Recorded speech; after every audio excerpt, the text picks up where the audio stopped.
I always had this fantasy where it's like I go around life with my tribe, with a group of people who are like-minded people, and we just connect. You have like this deep bonds of brotherhood, and you are and I am providing so much value to my tribe, and I'm an important member. They value me. They want to spend time with me, and even outside when I like meet new people, do all of that stuff. I'm just charismatic. People want to get to know me, and then that has been an image has been in my mind. I wanted to fantasize about it, because if you go back in time, you will see me at times in which I felt the most alone. I just approached, and then because the people I cared about, they didn't care about me as much, and then I approached social interactions with this feeling of insufficiency, if this is feeling of like I am not good enough, because people aren't interested in me at least as much as I'm interested in them. And I hated being like not at the top of my like school social hierarchy. I did not like it. I did not like myself. And what got me from that to the point where I am today, where it's like my self-worth is so much better right now. I keep myself in a lot higher standards.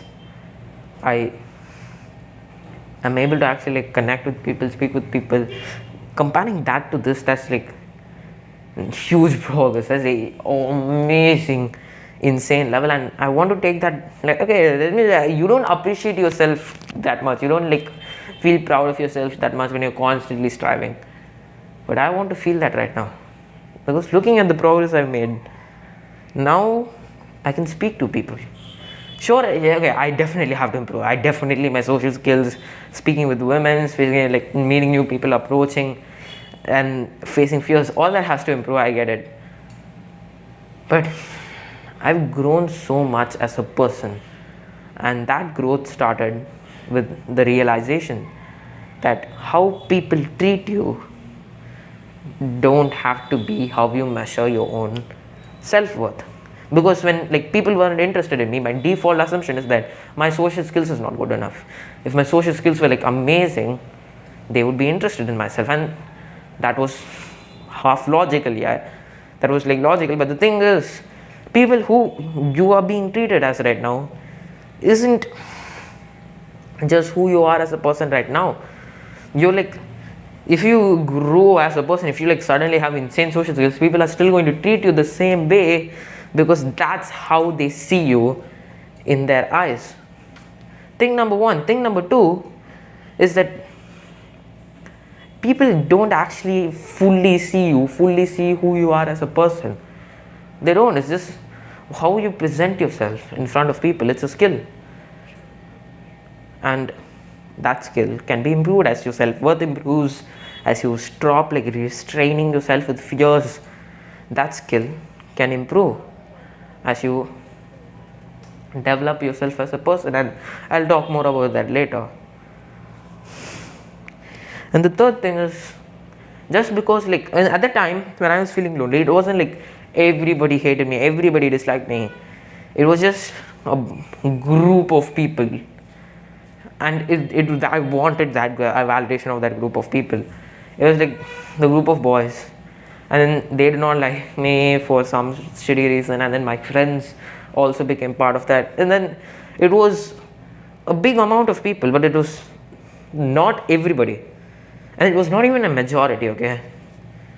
But I wanted their attention, and that mattered to me so much that I didn't open my eyes to see that there are the other people who don't treat me like shit. And then and then one time I was journaling, it was just like, it's not that I have bad social skills or anything. It's because I can't just tell that I have bad social skills because these specific people aren't giving me the validation that I want, aren't giving me the social validation that I wanted from them. And to be fair, I also switched schools this year. Congratulations me, I switched schools this year, and that has been a huge help, because now I don't have to be bound by who I was in my past self anymore. The second thing, and this is where a lot of the actionable work comes in, is you can be pretty confident when you want to. It's like if you do go into social like situations which are everywhere, and you do everything that you wanted to do, even though you may not be like charismatic or anything, you're gonna be like that you're gonna do the stuff that you want to do, you genuinely want to do. You're going to present like the authentic raw version of you, and then that will improve, because when you present that, when you like stop restraining yourself, because what holds you back from doing that, it's fears. When you stop doing that, when you do what you want to do, when you go out and want to talk to somebody, you go and do it. When you want to say this thing, when you want to set this boundary, you naturally want to do all that stuff.